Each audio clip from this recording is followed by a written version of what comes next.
Can you say hard hats, folks? Hard hats, lunch pails, steel-toe boots? Anything short of a championship this year is a failure. Look at this boomer right here.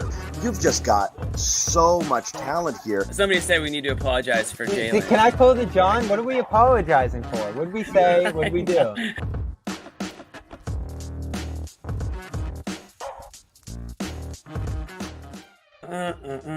You know what I found out, Jimmy? What'd you find out, John? Nick hates when you do this. He hates when I do this part? He hates it. Hell yeah. Well, last game we didn't do it because they lost. I told him, cut the music. Cut the music. He doesn't like it. Huh? He doesn't like the music. Well, now that he doesn't like the music. Well, now that I know that, guess what? And your reaction to it, because he doesn't like your face. Keep it going. Yeah. Well, the music, I'll tell you what, the music has run out on Grant Williams for me. And you can see it right now. I had to change my name tonight. I wanted to make it very clear. Grant Williams is dead to me. He's dead to this show. He's dead to the Celtics. He should be dead to Celtics fans. I am done with Grant Williams. I don't want to give him the time of day. I don't want to listen to his goofy voice or look at his goofy smile. I don't want to give this guy a second more of my time. We're going to talk about him tonight, and then I never want to talk about him again. And I have a feeling, John, that the Celtics players on this current team feel the same exact way. The guys that play with Grant, it's just Grant being Grant, blah, blah, blah. Yeah, that's just Grant. He's annoying. He's a pest. He's a freaking liability. And yes, he is all those other things. And tonight he crossed the line. He thought that he was, I don't know, freaking JJ Watt, I guess. I don't know who he thought he was going across the middle and just hip checking our guy. We're going to go hockey now. He thought he was freaking Marchand, I guess.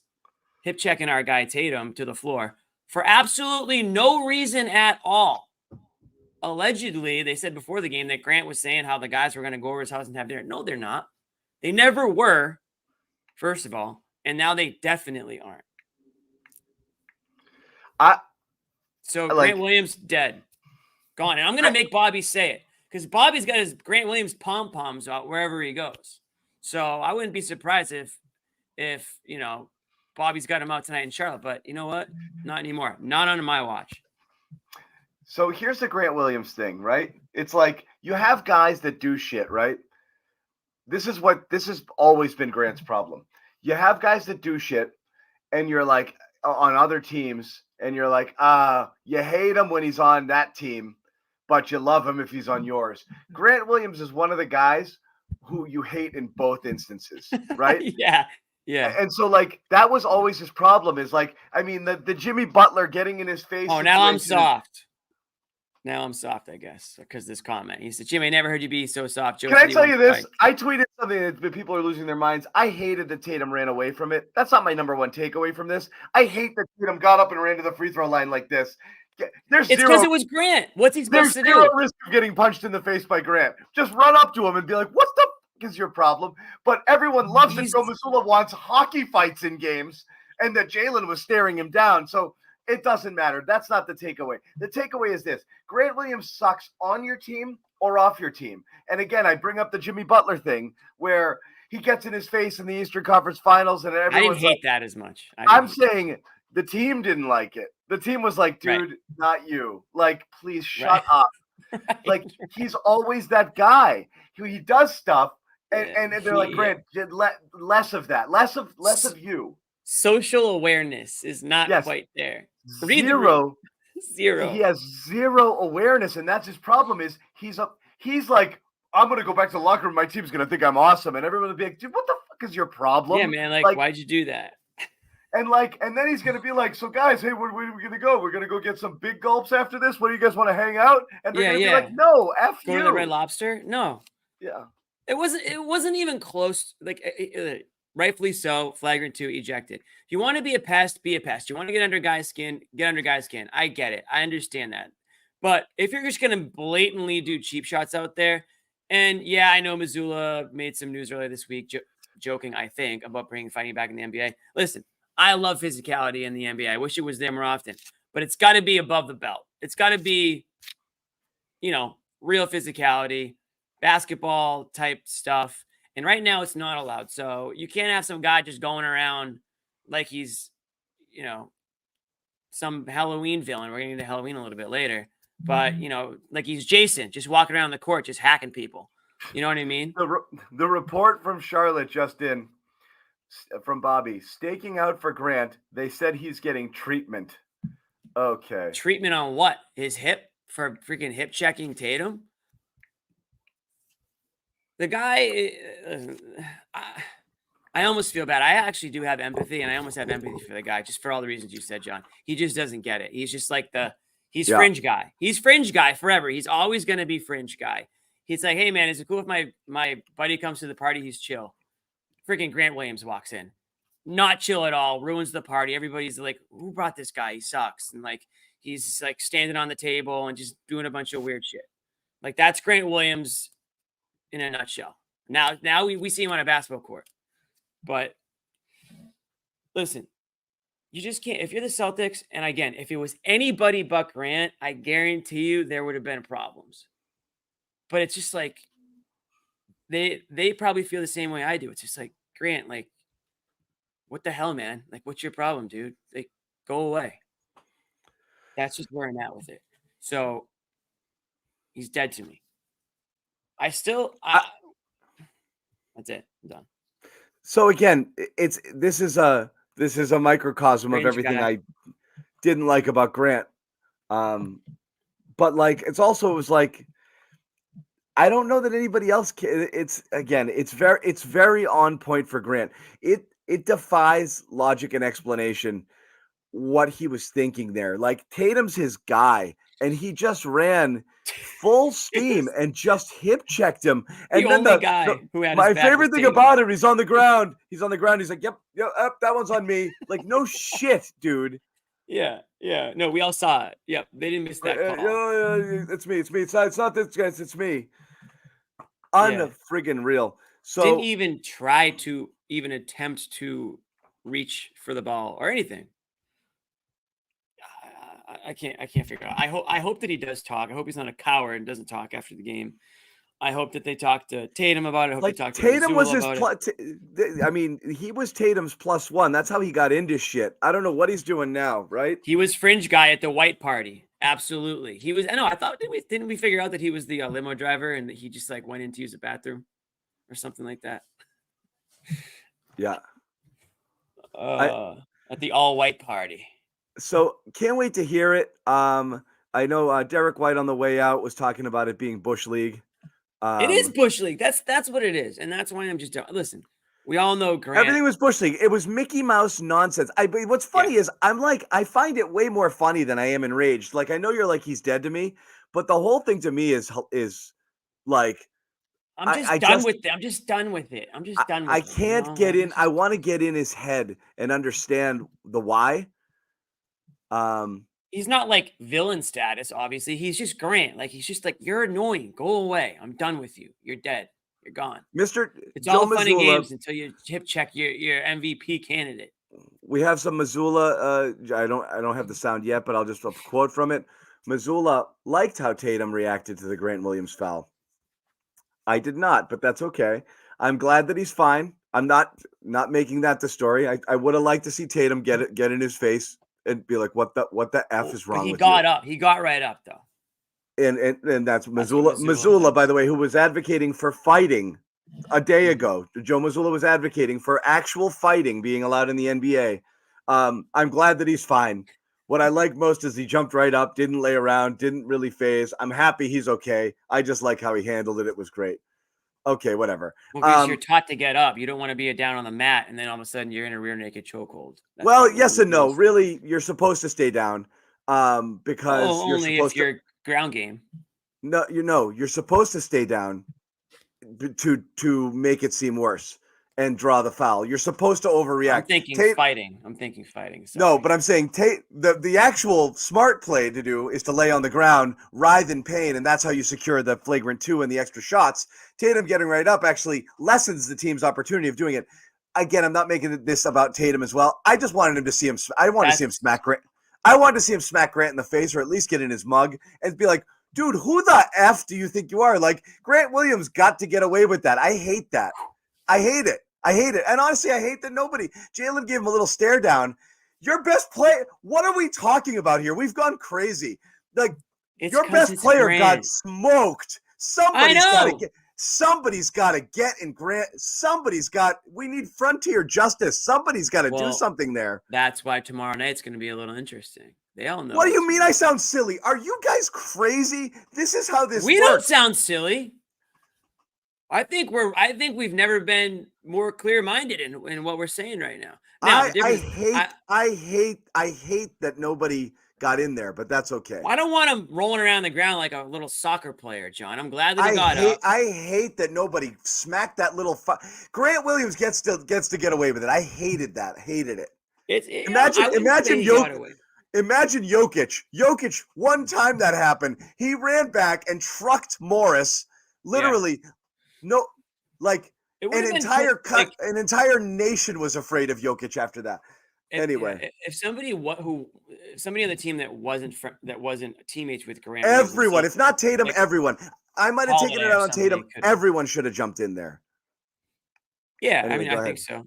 No, I think you're right to an extent. Again, it's because it's Grant. It's like your little brother, annoying freaking pest, or something, or your little whatever, your friend's little brother, whoever it is. It's somebody who you just want to flick him away, but he's just so annoying sometimes. You're just like, what's your problem, man? Like, the hell?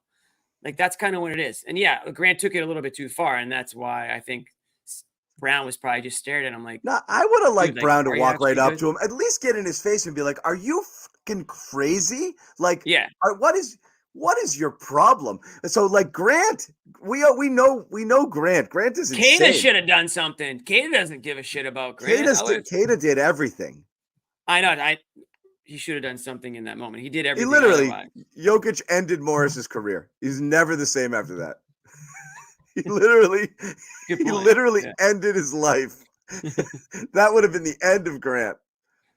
Oh man. Yeah. Who is Kareem Garcia? I agree. For all you. But yeah, Grant messed up. I'll take that. Take it with a poster. Remember, do the Pedro. Anyone watch the doc? Do the Pedro. Remember. You kind of said it. Tatum was like Grant's last lifeline, I think, for like anybody. You know? What's this? Tatum did get physical with the ref. Get out of my way. I'm running to the line. I'm running to the free throw line. Get out of my way. Yeah. It was funny how quickly he bolted up. He's like, I gotta go to the free throw line. Quick, I gotta go 1 for 2 from the line. I don't want anybody fighting. I wanted a little bit of it. You're angry. People are angry. People are like, what the F? Anyway. I mean, Grant kind of owes Tatum half his contract, if we're being completely honest. Yeah, he does. I mean, at least, Tatum should be getting a cut every 2 weeks. That's that direct deposit hits Grant's checking account. You should be Venmoing him like 25% of it. Easy. Here you go, Tatum. Thanks. There's a lot of people here who think, hey, it's because they know Grant. To me, I would have been like that. That's one of the reasons why I'd be like, what are you doing? That's why I didn't start swinging. But yeah, they could have gotten each other's face being like, bro, are you good? Like, are you good? Yes, guys, I do watch that. I don't love the Tatum. I'd like to see Tatum get a little fiery. But again, this is a Grant Williams story, not a Tatum story. That being said, put it this way. Something like this happens earlier in the game. Nobody rallies around Tatum. They lose. The story of the game is they didn't rally around Tatum and they got punked. I'm sorry. We've seen that. I've seen that movie before. That's absolutely a storyline you guys would run with and people run with. And we've seen it before when that would happen to other Celtics teams and be like, wow, they don't have each other's backs. 2 years ago, that was a feeling that we had about this team. I kind of wish they did there. I'm not saying they don't have each other's backs. I think they do, but I didn't want to see Grant be able to sit there on the floor unbothered, play dumb, sit on the bench, be like, oh, what, me? And somebody not friggin', exact a pound of flesh, just a little bit out of it. That's all. They got tomorrow. There might be a hard foul or two. It bugged me a little. I think, honestly, maybe, I don't think they turtled. I think people were either the familiarity of Grant or just shocked. Yeah, shocked by it. I think that too.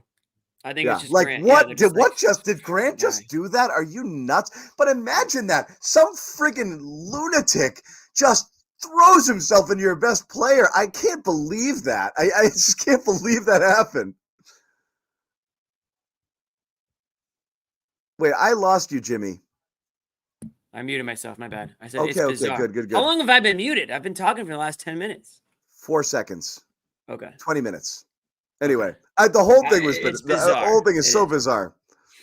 I'm really interested to see what the hell he says. Because all right. there's no defending it. I saw Jalen take a look, but I didn't see him do anything there. But sure. Okay, I'll give you that. I didn't see it either. I'm gonna check no, Twitter. Jimmy, you have been muted. I'm not muted. Just kidding. Oh, Floor, F you, dude. I'm all fired up. Grant, look what you did to me on a Friday night. Jimmy, I'm supposed to be relaxing tonight. I'm home. Jimmy, can you hear me? Don't start with me. Can you monologue for a minute? I'm just going to the other room. Can you just monologue for a minute? Yeah, but am I muted?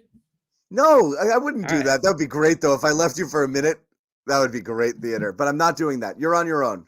Go. Where are you going? Just monologue. Just monologue. He's just going to go get his charger again for the 100th time. This isn't the setup. We do the show every night. He forgets his charger. He has to go scramble around and get his charger. Anyways. What? He's messing with buttons now. Anyways. All right, I'll monologue. Let's just keep talking Grant for a second.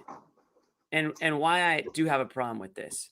Celtics have been nothing but good to Grant. The players have held their tongue, bit their tongue when he was on the team, basically when he was off the team.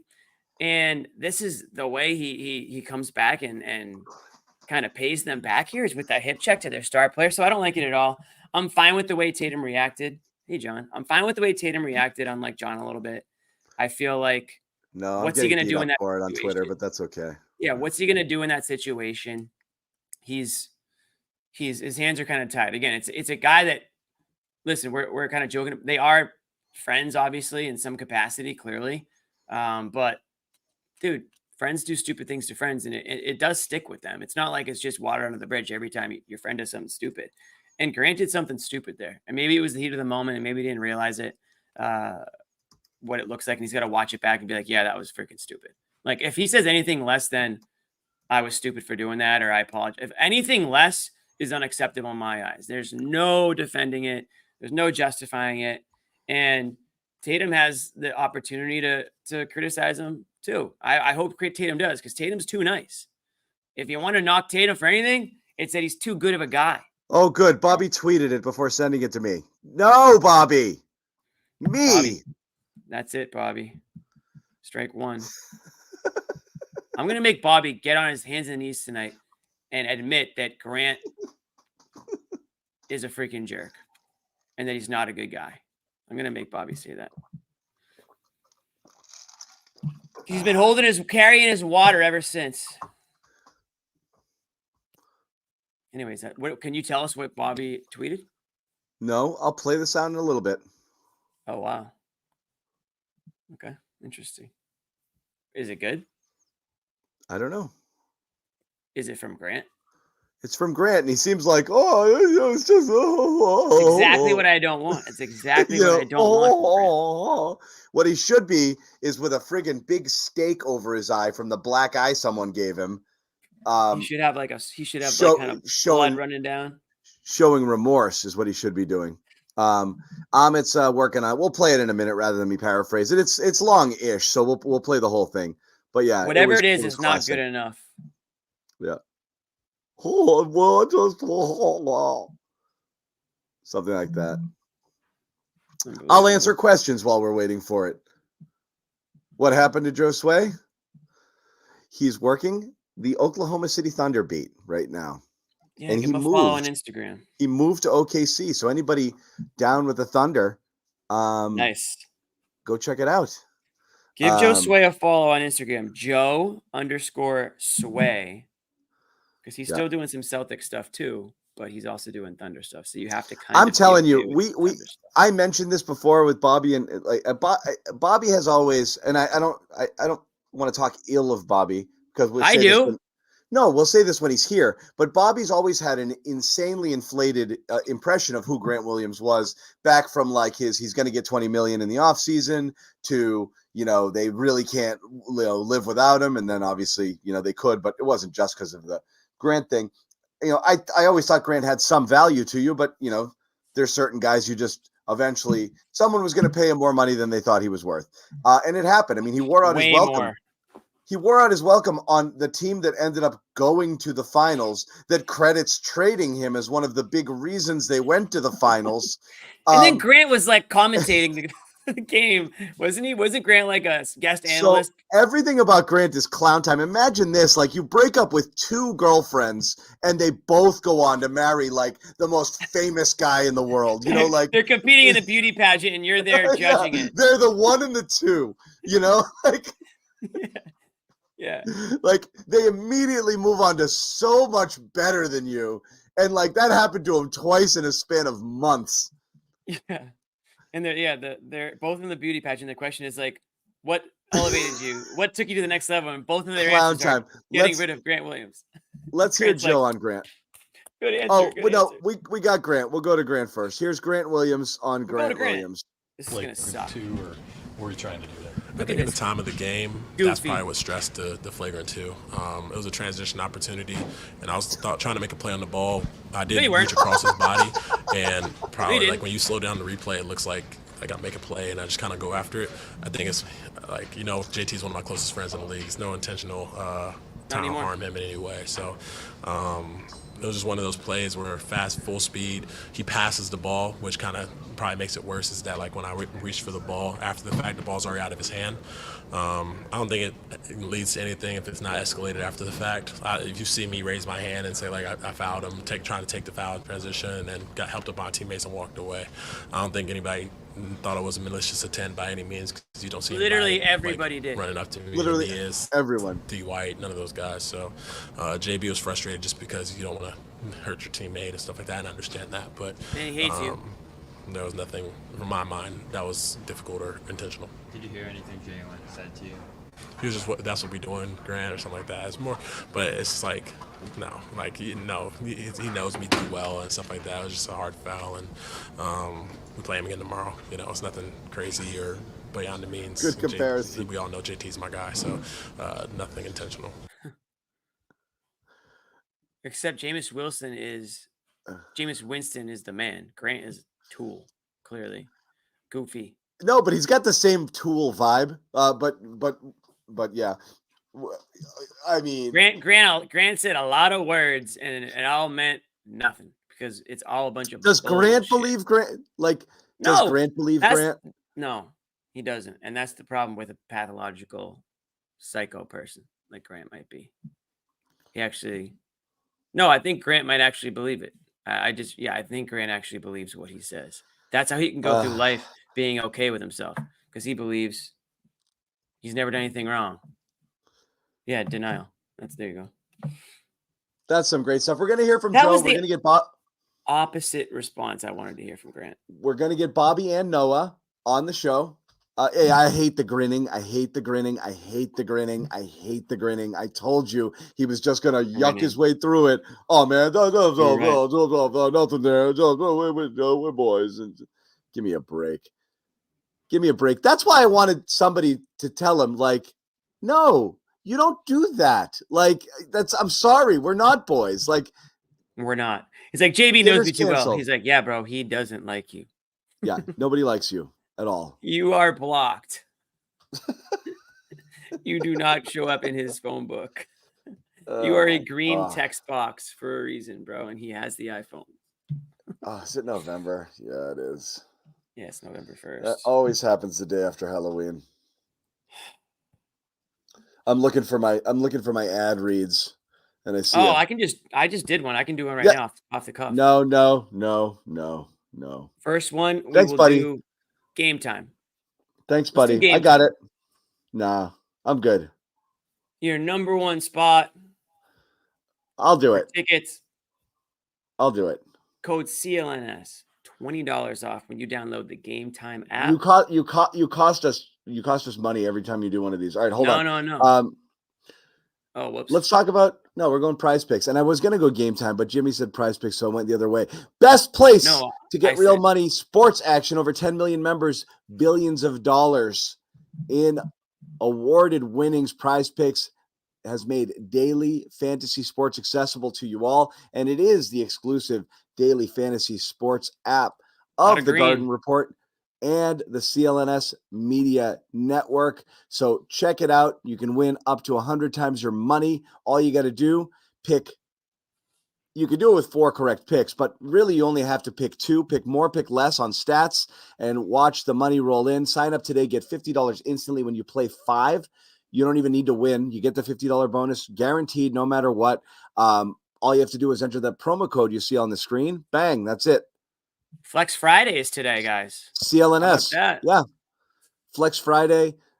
Whatever you want to get in on. There's a lot of cool stuff that you can get in. There's constant deals that you can check out here that they're putting on daily. Promotions, free squares, lots of different ways that you can make it easier to win your money. So again, use that code CLNS and get in on the action today.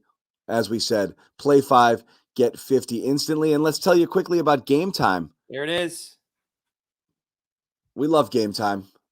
I love Game Time. I've used Game Time 3 times in the last couple of months. It's great. Wow, must be nice just buying tickets. I love it, man. If I wish I was more organized. I'm one of those I want to go to this kind of guys, and I'm going to that. I might go see Dave Matthews in Connecticut coming up in a couple of weeks. Why not? I've never seen Dave. Is that the charity concert? No, I have tickets to that. I'm going to that Soulshine Sunday at MSG. Yeah, that looks unreal. There's a 3-day run up. Dave Matthews is doing Friday and Saturday, MSG on his own. And then Sunday, he's going to be up there. He's going to have Warren Haynes. He's going to have Goose. He's going to have Trey Anastasio. He's going to have Tedeschi Trucks. It's great friggin' lineup. So I'm checking that out with my wife because she likes enough of those guys to go. She never goes to shows with me. Always lets me go. But anyway, go check it out. Watching basketball, it's great. Basketball season is upon us, so you want to get in on the NBA action. Celtics on a little road swing here, but then they're home for a few. So make sure you check that out. Love Game Time for the priority. Picks, all-in pricing, panoramic views from your seat so you know exactly what it is you're getting in on. Download the app, create an account, use code CLNS, $20 off your first purchase. Terms to apply. Once again, download that app, use the code CLNS, $20 off your first purchase. Terms to apply. Yeah, that's going to be cool, that benefit concert. I'm psyched about that. They just announced that a couple of days ago, right? Yeah, and then bang. Yeah. But it's awesome. Yeah. Derek Trucks. I've seen all of these. I've seen all of them individually. I've seen Warren Haynes. I've seen Derek Trucks. I've seen, obviously, Goose and Trey and Fish and all of that stuff. But amazing lineup. That's going to be a lot of fun. I love that. I love. That's How are you getting there? Are you going to drive? Are you going to fly? Are you going to train? I've never been afraid to drive in and out of New York. The tolls have gotten bananas, though. Dude, it's like $30 each way. It's unreal how much they've done. It's like the city tax. Boston talked about trying to do that too to cut down on people coming into the city, but I guarantee you they will. They're already trying to get people not to come in. They won't pave the roads. They got friggin' bike lanes every. Don't get me started. Yeah. If they see a car, they want it to turn around. Yeah. Anyways, that's my spiel. Good job on the reads. Not as good as me a couple of days ago, but good job. Also, I announced the winner of our getaway giveaway last show too. Giveaway. Luke Manjurin. Shout out Luke. There will be more of those. There will be more. All right, we're gonna move off of Grant in a minute. I did want to we do have Joe Mazzulla on it. I want to hear Joe's take, and then we're gonna move off there. So here's Joe talking about the Grant Williams situation. Then we're gonna talk a little about the basketball game because actually it was fun and interesting and an entertaining game. And yeah, I get it. Here to hate Grant Williams, and that's fine. Well, you're in the right place, buddy. Here's Joe on Grant. I'm great. I'm glad that he's fine. What I liked most was just how he jumped right up, didn't lay around, didn't really just went right up, went to the free throw line, did his business. So I don't like the fact that he did it, but I'm happy he was okay. But I'm more happy how he responded to it. Just get up, move on to the next play. And the team responded well too, so it's a credit to him. What did you think of Grant's hard shoulder? I mean, like I said, I just like how JT handled it. It was great. Get hit like that, pop right back up. See? He's not going to give Grant like a I don't believe he which is- believes that. which is fine. Joe literally wants to fight somebody. Joe got hot tonight. Holy Well, shit. I tweeted it. I said it would Maddest I've seen Joe. Yeah. be kind of interesting if his assistants just let him go, just see what happens. I mean, Joe wants to fight. All right, Joe, you got teed up. You don't like it? Have at it, my friend. What would Joe have Don't done? hold him back. Don't hold him back. It feels like when they hold him back, it's like that's the only time where like they actually need to hold this guy back. Like none of the other coaches I'm really concerned about when they're freaking out in the sidelines. But I feel like when they hold Missoula back, it's like, no, we actually have to hold him back. He might kill a guy. Yeah. But I'd like to see it just to see what I don't want to see him kill a guy, but let him go. See what happens. Yeah. Anyway, so that's what we got there. We're gonna really this was going to be the let's talk about Queta until Bobby gets here and then talk about Queta some more show. But there's more to it than that, so we'll save some of that. But including we've got two great things coming up. It's going to be a tough show for Bobby. I fucking hate this stupid shit. It's going to be a tough show for Bobby. Not only are we going to make him apologize for Grant, but we're going to make him apologize for Queta. There are two great things coming up on this show. A Bobby Manning take for the ages, maybe not for the ages, but there's going to be one that you're going to get, but one of Bobby's takes. And a take on Halloween candy you're not going to believe. We're going to get into both of those things a little bit later. I'm telling you both of these things. If that isn't a teaser, then I don't know what is. Both of these things are happening. And that's before jaw-dropping.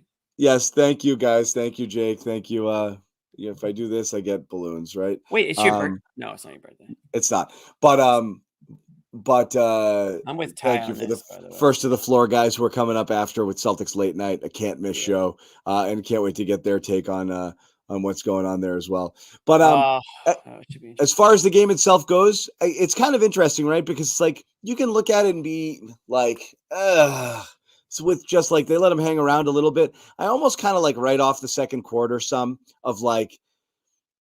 They went on that run. Yeah, they went on that crazy run where they did everything right and they turned defense to offense and they're moving the ball and it's just a barrage and all of the threes were quick, catch and shoot or step right into it. Everything was in rhythm. They were creating great shots. They were getting them in transition. Just beautiful. And it was just like that's like that suffocating. Like you look up at the scoreboard and you're like, how in the F did we go down 15? It was like 1 minute past. It was so fast and like so deadly. And Charlotte's head must have been spinning at the end of the first. And then they just got lazy, and it's just they fell into that pattern a little bit with the, settling a little bit again for their shots and then just work pretty unserious on the defensive end.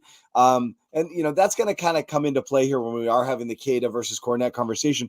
You look at the stat lines, Cornet played a good game. He had the offensive rebounds. His plus minus was higher than that, but there's definitely a little bit of a rim presence there. And Queta didn't register any blocks, but everybody knows he's there when he's there. And it was really interesting, Joe's decision to play Queta late there. But on the whole, if you're kind of looking at everything, outside of just not shooting the three ball well, and they didn't, they were 13 for 42, 31%, and again, cold from your two stars again from three, they were getting to the paint with ease. They were getting, at least in the first quarter, a lot of assisted baskets. They just kind of went away from it a little bit. I think they kind of fell into, kind of bored patterns, or this is easy, and then they had to fight it out a little bit until they finally until everybody started fouling everybody, and then the game got out of hand. It just fell apart. Yeah. Yeah. They were pretty shitty in the third quarter. The offense wasn't great, but luckily, Charlotte wasn't doing anything either. Yeah, it was definitely it was a totally different vibe this game from the Indy game. I think you watched the Indy game, John, or you at least watched it after the fact, but. Oh, I watched it all. I just didn't want to be on the show because I was tired of talking. Yeah, I wanted you guys to do it. Yeah, that's fair. If they came back and won, I think you would have popped on. I think he would have popped. No, I just was committed to not. Yeah. But you could just see the difference in style of play. At least I noticed it, especially in that first half. So yes, they still didn't shoot great from 3-point, but in that first half, it felt like Tatum and Brown were pretty good control. making more of an emphasis to score inside the 3-point line and not, focus or not rely on that 3-point shot. And I think Tatum said it before the game. Bobby had tweeted out the video of him basically saying, I'd like to have 8 shots. I'd like to have 8 of those 3-pointers back. Like, it's kind of a wild thing to say. Like, I'd like to have 8 of them back. Like, if you were ever at work and you did and you were like, I'd like to have those 8 emails back, like, you'd be fired. But like, you're Jason Tatum, you can get away with it. And tonight, he adjusted the game a little bit. He didn't force as many. He didn't just, chuck up as many of those threes as the 18 that we saw against Indy. And when those guys get more physical and they do get into the lane, and we see it more and more from Brown, I think. I know you have opinions on Brown's start to the year and him trying to find his shot and all that stuff, but he still is when he focuses. I'm not mad about it at all. He's just cold as hell. Like, I'm not like, right. Oh, look at Jalen, he's bad now. He's on a absolute. He's just right. ice cold from 3. But he was terrific in almost every other way, trying to get his shot and bullying his way to the rim. That's what I mean. Every time there was a mismatch, he created some real shit. It's just not falling right now. And the thing with Brown that doesn't bother me at all. What's funny is, just to jump back in, if I jumped on the Indiana game, I would have probably gone harder at Tatum than Brown. Brown was brutal, 1 of 11 from 3, but Tatum taking the 18 threes, and so many of them were settled for threes. When he takes the ones in rhythm, he's hitting them. When he just settles and he's like, what should I do? What should I do? Oh, fuck it, I'll shoot. I can't stand that. Brown doesn't do that from 3. Brown's threes are usually quality. He steps right into them.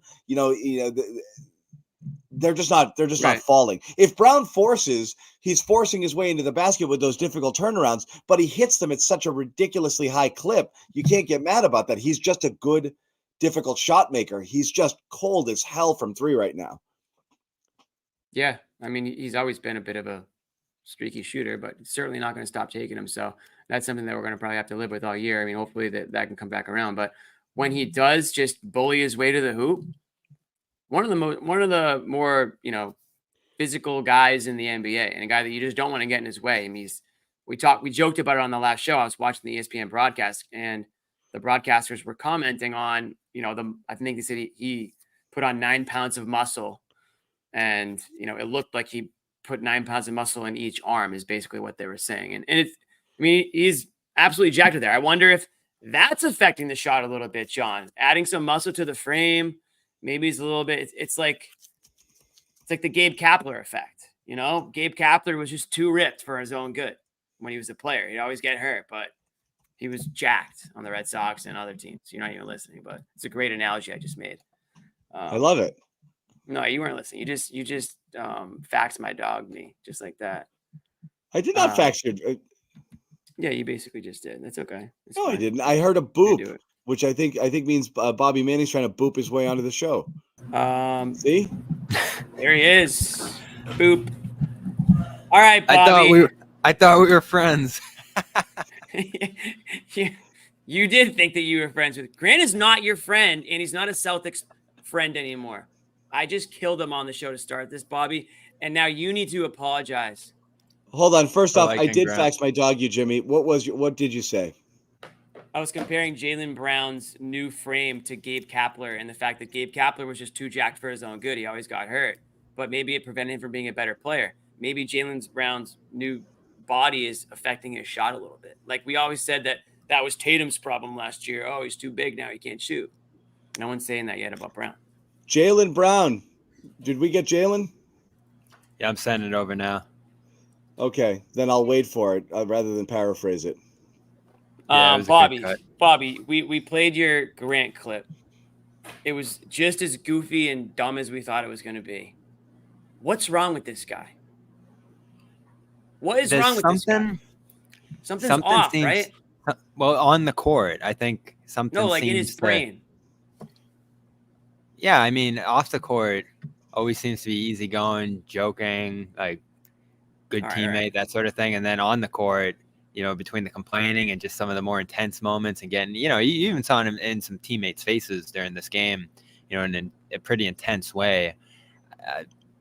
There was a hard foul on Jaylen last year, I guess, that Jay asked about. I can't remember it off the top, but there's just something that kind of goes haywire in those moments. And I think it is pretty telling that he said, as you guys heard in that clip, that he didn't think he did anything wrong there. But you go back and watch it, and it's just, as Jalen said, like a football hit. Yeah, that one was perplexing, especially. It was a hip check. Yeah, especially that moment in the game. They're down 9. They still have a little bit of momentum. I know the Celtics just went on a bit of a run there, but it's still a wide open game with about 4 minutes left, 3-4 minutes left. Just a baffling moment. You know, one of those moments you're just sitting there like, did that really happen? And it did. And they scored 5 points on that possession because Tatum got flagrant fouled again, which I've never seen 2 flagrants on one play. And that was the game right there. And, you know, I was high on the Hornets. I told you guys, and Jalen, you know, funny enough, said too, I thought it was like a subtle dig during his presser, and, you know, we'll hear some more from him here in a minute.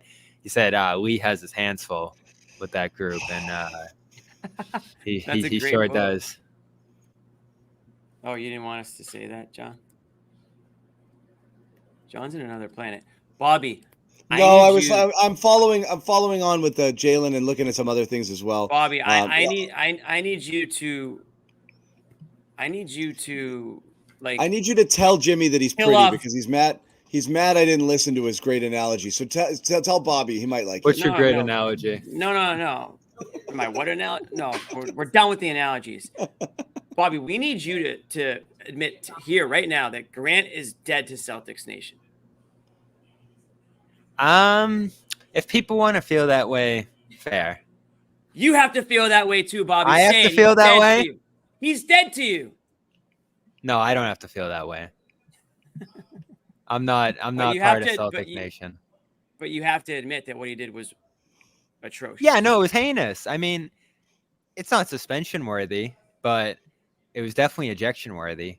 And now he has to play them again tomorrow. And I mean, again, we're going to hear from Jalen in just a second here, but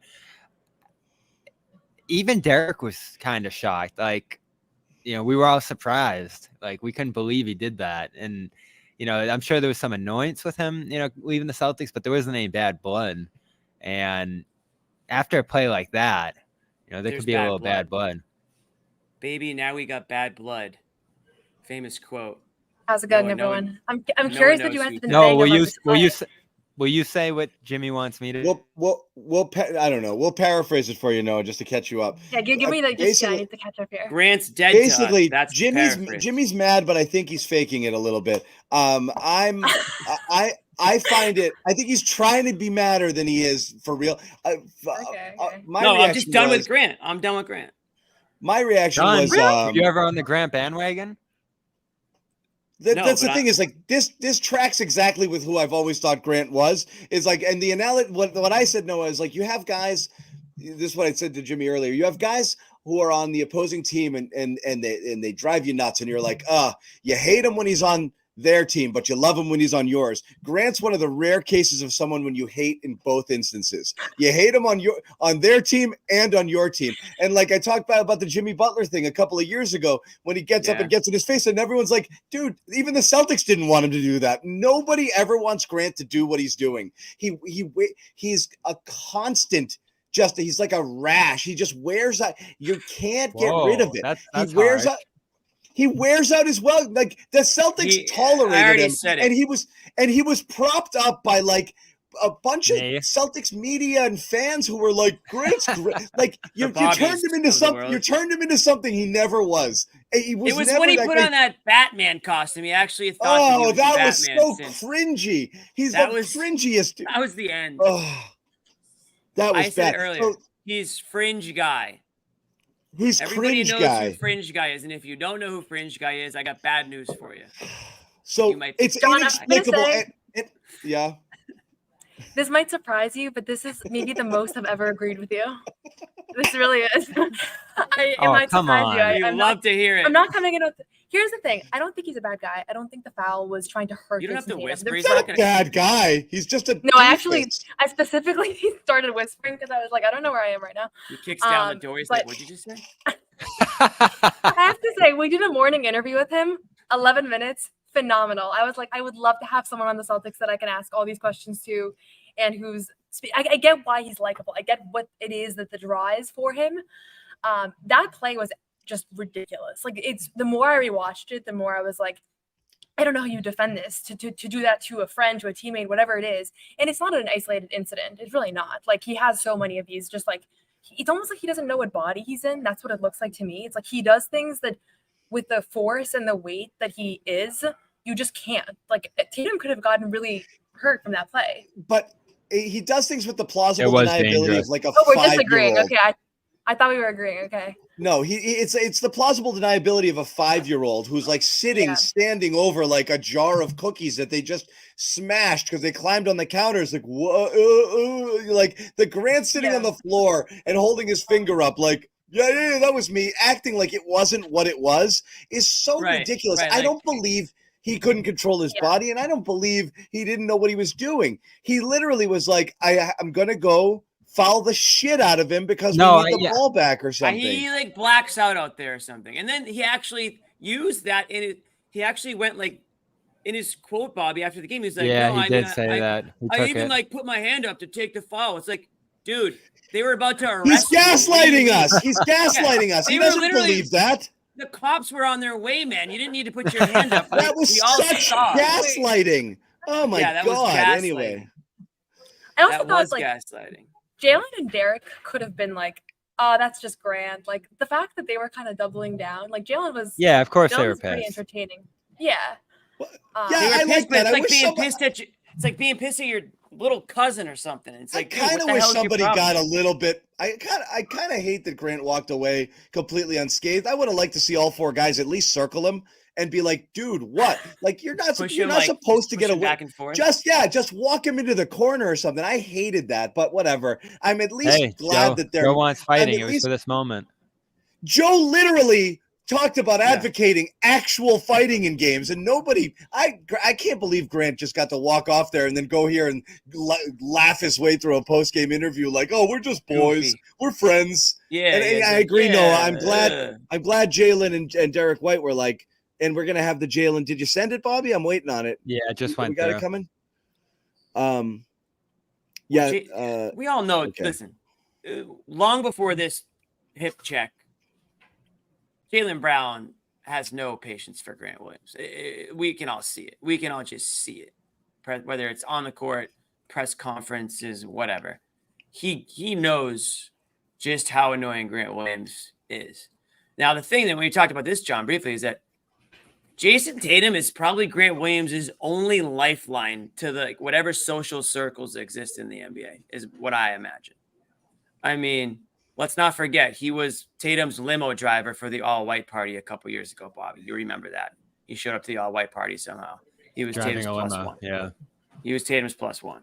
And now he's going to bite the hand that feeds him. Unbelievable. So that's the thing, right? It wouldn't make sense for him to be targeting Tatum or like sending a message there or doing anything outright intentionally. I think it was more reckless trying to do too much in that moment and then just crashing into him. And again, like Noah said, potentially injuring him there. Stupid. It doesn't make sense. And then again, for him to afterward not realize what he did in that moment or downplay it or just not come to grips with it.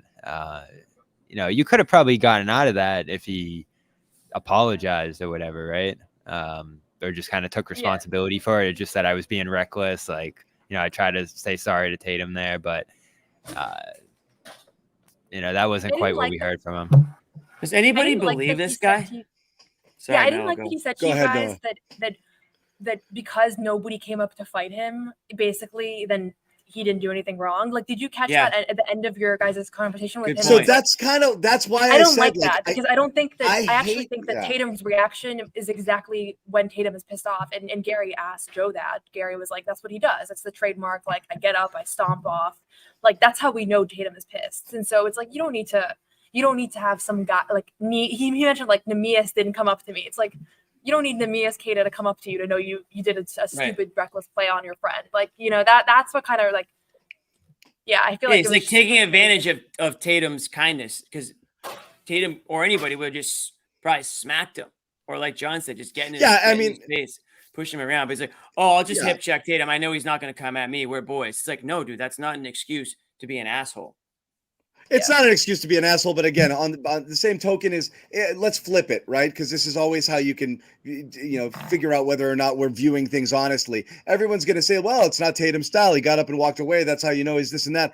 Well, let me ask everyone this. If Tatum got up, got in his face, got really livid and angry, do you think fans would be like, wow, Jason, that's out of character. Shame on you. You should go to your room. Like I wouldn't have minded a little bit of fire from Tatum instead of running to the free throw line. I would have loved that. To be like, Grant, what the F was that, man? So I'm a little annoyed that there wasn't something made there. Because, again, Grant gets to sit there and goofy laugh his way through that interview and pretend that, like, everybody's boys with him. You know, as you said, Noah Brown, at least in the postgame interview, and, he did shoot him a little bit of a look there, and Grant laughed that off, too. Like, oh, he was just like, what are you doing, bro? But Jalen's tone in the postgame was a little different. I don't know what that was about. I think that spoke for itself. I don't know if Grant missed JT or I don't know what that was, but it just wasn't a basketball play. Grant know better than that. Actions speak loud, so it is what it is. We got the win, we move on, but there's no place in the game for that. I thought JT and Grant was friends. I guess not. There you go. The action. I mean, everybody saw the same thing, right? Non-basketball player. See? He went on to say Grant came across the middle like Ray Lewis. Ray Lewis, that's a good one. I was trying to think of a football player. He also did say, J.J. Watt.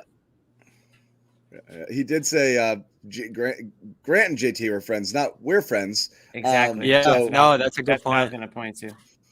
He said, I thought that they were, like, Grant and JT were friends. He didn't say anything about himself. No, what do you think what do you think getting into the psychology, trying to play like, Psych 101 with what's going through Grant's mind and why he would do something like that. Part of my theory is just simply because he wasn't doing anything else. Like, I don't know if he felt like he had to make a mark in some way and like announce his presence. 4 fouls, 6 points. Yeah, he wasn't doing anything. He wasn't really a big part of the game. He's coming off the bench for a team that's not going to make the playoffs. Like, he just got booted from 2 teams that went to the finals in 1 year. Like, Grant might be a little bit in his feelings over his station in life, considering where he was, a little bit over a year ago. It was a bit of a desperation play. Yeah, in that moment in the game, in that situation, because, again, you're down 9, right? And Tatum's running the other way with the ball in a transition situation. Just launch yourself, I guess, in Grant's mind at the ball, but ends up smashing into Tatum there. And, in ironic fashion, costing the team the game. I mean, you could have come out of that situation without committing that foul. And maybe that's his thing, though. He's trying to carve himself into, like, this is who I'm going to be, a little bit of a bad boy. Like, I want to be a little Draymond or a Marshawn Brooks sort of guy. Because he would have embraced the play if that was the case, right? Yeah, but he wants it both ways. He wants to still be like, not Marshawn Brooks. What's his name? Dylan Brooks. Dylan Brooks. Sorry. Yeah. Sorry. But no, you were going to say? No, I think so. I think about this a lot because I feel like he's a prototype of a lot of different kinds of players where it's like almost like the Kobe effect where it got glamorized to like hip check someone, like that famous story with Pau Gasol. Like that's kind of a crazy story, but we've turned it into this really fun comment, this really fun story of like, Kobe shoved him and that means that he's a winner. And like, I always thought that story was kind of weird, but it's like, it turned into this big legendary thing. And I feel like a lot of people try to imitate like these kinds of plays and these kinds of events, but like not in the same way. And then it just falls really flat and it just doesn't have the same effect at all. But it's not an isolated thing. Like I've seen this all the time in the NBA where like you see someone do it, it's like they're trying to do like a tough guy move and then they don't even really own up to it. So where are they doing the tough guy thing? Like they're not really sure what their identity is. They're not really sure like exactly what the play is trying to do. So I don't know. I just think like it fits his personality. It fits what we've seen from him before. Yeah. I don't think it's like I don't think it's malicious. I don't think he's a bad guy, but I think that at the end of the day, like when you don't make smart plays on the floor, like you just lose respect from people. So I don't know. I'm not a fan of the play. I don't think that it means that he's a bad guy. I don't think Celtics Nation needs to hate him, but I think at the same time, it does show you like part of the downside of having him on your team is that he's a guy that is like not really like a full tough guy. Like you don't really, it's unclear like what the shtick is for, honestly. It's I hate like to say that, he's like It's Jimmy. clownery. He's like Chunky, from I think you should leave. Figure out what you do here. Like I don't know what he does Figure here. out what it is you do here. Figure out what you do. Yeah. Yeah. I don't know what he does. It's a striking resemblance. It's trying to do too much. Yeah. And that's He's trying what to do doomed too him. much, but he doesn't do anything well. No, he does. He does do things well, but here we go. You can't step outside of your role, or in this case, the confines of the game. Like that is outside the confines of the game, a play like that. And within his role here in Boston, obviously a big part of what cost him is that he had a, as I keep saying from years ago, Ime said, very narrow, downsized game that was effective and to the point. And then the next game, or the next year rather, was trying to, attack off the dribble, do all these, wild things, and it led to less effectiveness from him. So it is kind of in that mold there. You know what though? Progression. I have to speak to this. I have to speak to this comment quickly because somebody knows something about my past. First of all, the dates are wrong here. Second, Josh Fink was my teammate, and that's fine.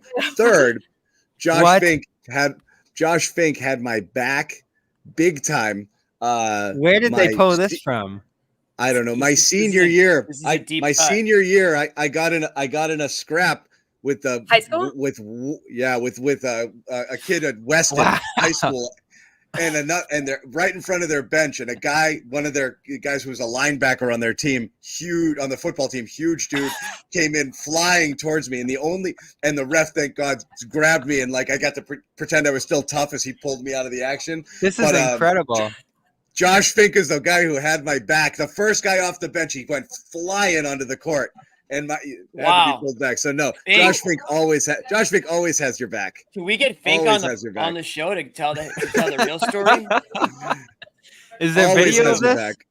This Bobby, this was video wasn't even a thing practically back then. Where did that guy get that story from? Dude. I don't know. He's reveal themselves. He's just a big fan of Xanax. He's been following around since high school. That was like that commenter's Fink came in to save me because I was going to get killed. I'm done with the Grant talk. I'm just going to say, Grant, you're a clown. And now that's what I'll say this, Bobby, he might do things well, and he might have done things well tonight. But when you do stuff like that tomfoolery out there, that's what people are going to remember you for, not the other things you do well. So he's riding a very fine line right now. He's in Dylan Brooks territory. Like he's not good enough to be Draymond Green and get away with stuff like that. So it doesn't even matter what he does. At some point, the juice isn't going to be worth the squeeze, and he's going to find himself on the outside looking in. I do wonder. Nothing like those guys. That's the thing. It's funny because it's like he's nothing like Draymond Green or Dylan Brooks. It's like he's like the overlap. Who is he? He has identity crisis. I don't know. He's like. But that's the thing, Noah. He's never. It's. We made him into so many things here, but I actually don't think he was any of those. I guess at his best, he was a guy who was a switchable defender who could knock down some threes, and that's fine. And that to me is an NBA role player. We somehow turned the Grant lore became, in Bobby's mind, the Al Horford long-term replacement. In some people's minds, a $20 million a year integral part of the team that was borderline irreplaceable. And then to the first team who he played for outside of the Celtics is a guy I can't friggin' wait to get rid of. So is it possible we might have sort of overstated who Grant Williams was, or could become? I still don't know what he's going to be in this league. And I wouldn't be stunned when this contract's up if he's kind of on that, can I get paid at all bubble sort of player. Like this is not a fixture on an NBA roster when this contract runs out. This is a guy, I don't know that you want to pay him mid-level money. This is a veteran's minimum sort of player, and that's kind of his life in the NBA. So I don't know exactly what he's doing here. I don't think he's not elite at anything. I guess he's fine in his role, but then this shit gets in the way and people just are like, Jesus, Grant, what are you doing? And I think his own team probably feels this way too. Like, do you think I would have been interested to hear what his teammates had to say? Noah, do you think in that Hornets locker room everyone's like, "Attaboy, Grant," or are they like, "What is this wrong with this guy?" I don't want to comment on what's going on in the Hornets locker room. Look what you did, Grant. I would say this Grant. Shit show. I think there's worse things happening. I'm not going to go there, but I do want to say there's a quote here that Kayla Burton got from NBC Boston. She also talked to Graham Williams separately, and he said, I assume most of the guys will not be coming over for dinner tonight, but I'll talk to them again tomorrow. I had wings and stuff prepared, so it's kind of funny that it's like the game ended that way. I can't believe that, because remember he said this morning that he was having the guys come over for dinner. I just think it's funny that it kind of. It came back. Now Grant's gonna go home tonight and eat 300 wings because he has no choice. They were gonna. He's just gonna turn out the lights and just cry and eat 300 wings on his own. I can't believe they're actually coming over for dinner. I didn't think that was like ranch and blue cheese, just there. Oh my god! Yeah. See what you know? What kids watching at home though? It's a lesson learned. It's a lesson learned. Here was Derek White on it. He really is. Like what JB just said, I didn't think that. Obviously, he wasn't going for the ball, and he's just too damn big to be doing stuff like that. You know that, but JB's got our back always, and we always know that, and we got JT's back always. Are you surprised that he did that? Yeah, I think we all kind of were surprised. That's about as angry as you're going to see Derek White. He's fuming. I got to say one thing. Derek White's really settled well into. Yeah. Derek settled well into his teeth. It's all his grill looks great now. Thank you for saying that. We were all wondering what your opinion was. Boston Dental. No, he's really settled well into them. He had that kind of weird. I'm thinking about getting new teeth too. Extra capped phase, but it looks good. All right, so let's get to the non-Grant Williams. Okay, I want to say this. This is a good transition. Right now, John, who would you rather have in this team, Grant Williams or Nimi? You know what? I honestly, this is a real question. I would rather Grant Williams than Tillman, obviously, because Tillman has played his way out of the rotation. Now, the interesting part about the Neemias Queta, the best thing about the Neemias Queta conversation we're about to have, Bobby, is Queta's minutes don't come at the expense of Cornet, at least not now. It's Tillman who's lost his Al job. tonight. And Al didn't play. But when Al comes back, it's going to be interesting. It's going to be very interesting. And let's put this on the stage here. This is Bobby's take to me. He sent this on the Celtics chat. Will anyone say Queta over Luke tonight during like a 90-second stretch where Queta gave up a rebound? This is one of his ice cold takes right here. Freezing cold takes from Bobby. He sent this to me. I feel like I fueled him because I made a comment about how he got pulled out for those rebounds. So he sends that, and I was like, I didn't know how to respond. I was like, sure. I was like, I think by the time I saw it, I was like, I'm watching Queta play again. Like, what are you talking about?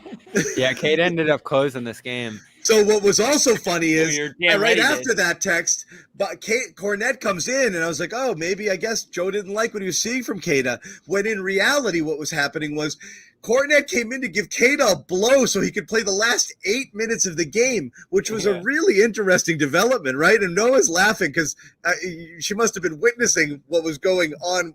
Like, describe Bobby during all of this, Noah. Forget about talking about Queta. Describe Bobby. Yeah, no, there really wasn't much discourse. I'm just laughing at the fact, I know never to text you during a game, John, because it's too high risk to get put on blast in front of all these people. So that's my first takeaway here is I know who I can text and who I can't text.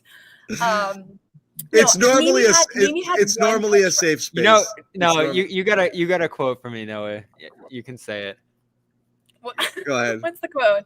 I don't know which one you're referring to. It was a long day. Too many. I said I got very mad, and I said the people who don't think Luke's any good are the people who think all the game is whether the ball is going in and or out of the hoop. Yeah, I think you've said that before. I don't think that's right. Yeah. Does that shock anyone? That was all I said about the situation. Yeah. But they split their minutes, and you know what? I'm fine with that because you need to play Queta. You need to see what you have in Queta, and Queta's showing enough right now. Again, I'm not anti-Queta. I like what he's doing. I love where he's at, and I love where he's going. And you said it, John. He's the guy with some upside here that you need to start developing. And the only way to develop a guy like that is to play him. So you know what? If it's possible, and it's going to be difficult when Al comes back, and certainly when Porzingis comes back. But for now, while Porzingis is out, if you can find a way to split their minutes evenly like this, I like it. And so that's the thing is, again, I keep making the same comparison. He's like 60% of Rob, where like the ceiling plays are very are plays that only he can make. And the floor is sometimes he gets lost. You can get him in rotation. He's spinning all over the place. He doesn't know where he is on the floor. Ball goes up. He's not in position to make the rebound or to recover. And some stuff will happen and kind of get out of control. But then he has that back-to-back stretch there where he's, contesting shots and goes the other way and throws down. The offensive rebounding is legit. And I like the fact that he grabs boards with two hands. And sometimes they just need that. So that's the definitive difference right now. He is so good it's natural on the offensive glass for him. It's natural. It just sort of floats into his hands. And he's so physically dominant, positioning himself out there that he has truly become an elite offensive rebounder, maybe the best offensive rebounder in the league per minute here, I'd imagine. Whereas Cornette, it always has to be a superlative. It always has to be.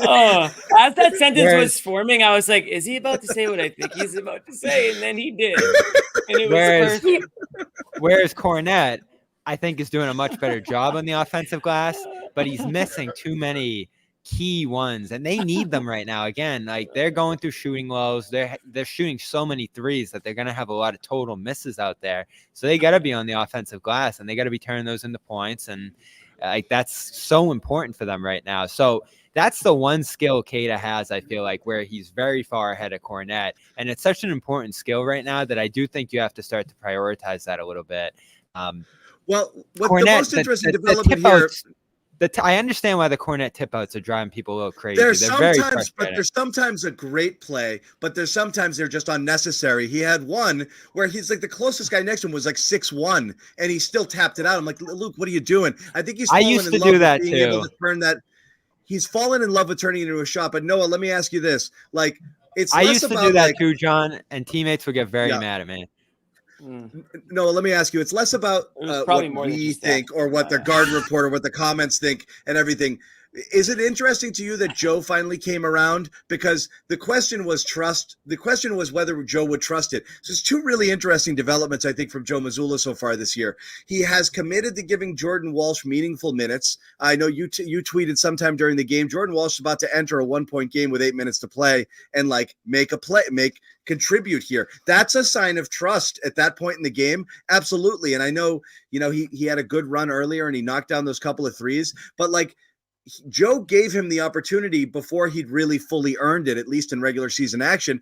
Queta's being given opportunities here where the classic, Joe from, what you would expect is you play a little and then I'll put you on ice for, 4 or 5 games and maybe you come back in again. He's going back to him. The fact that he's trusted Queta to close 2 games in a row is something I didn't think we'd see from him, considering, he was a bit rigid in his rotations and his circle of trust. It was really hard to crack it last year.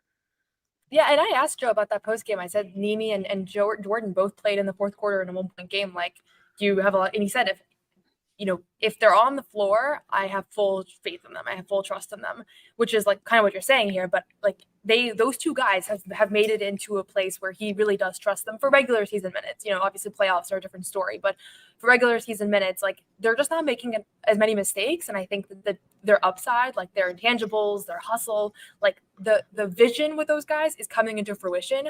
The vision with Jordan Walsh is that he was going to be the hardest playing player on the floor. And then there was times where he just wasn't that guy, in Summer League and in Maine, even at points. And now he really is. He really has actualized what the intent was when they drafted him. And he went 2 or 3 from 3 today. So it doesn't surprise me. It's impressive that those two guys have kind of figured it out, especially Jordan. I honestly didn't think that this was going to happen so soon. And I have a story coming out on Jordan for tomorrow because I sat with him this morning at shoot around. And one of the things that he said was I didn't think this was going to happen so fast, so he's really not taking this moment for granted. But I think that he has just fulfilled what it is they need from him right now, which is just kind of blending in, hitting the open shot, and playing really hard. And he just has the skill set to do it, like the length, the speed, all of that stuff. So I think it's one of the most fun parts of this early season storyline here is that those guys that we didn't know we were going to get to see them, like they really are getting a good chance here. It's so important too, John, because we wondered whether Joe would be going for every game, tightening the rotation, sticking to the veterans. And as we joked around about with Walsh, and when he played in that first game they did this season, would he miss those 2 threes and be out of there because of that? And he came back in that second half that night. He's been back regularly throughout this run. Maine started their season, and they're not just sending him there to get ready for their run. And as I've said many times, he shouldn't be with Maine this year. He should be part of this team. He's ready. You got to push him for whatever he's not ready at and just have him play through it and deal with the consequences. And a night like tonight where you played him heavy crunch time or, second half minutes and in Queta's case, crunch time, you still won going away. So there's room for error here where you can also sit Horford and still win in a spot like this.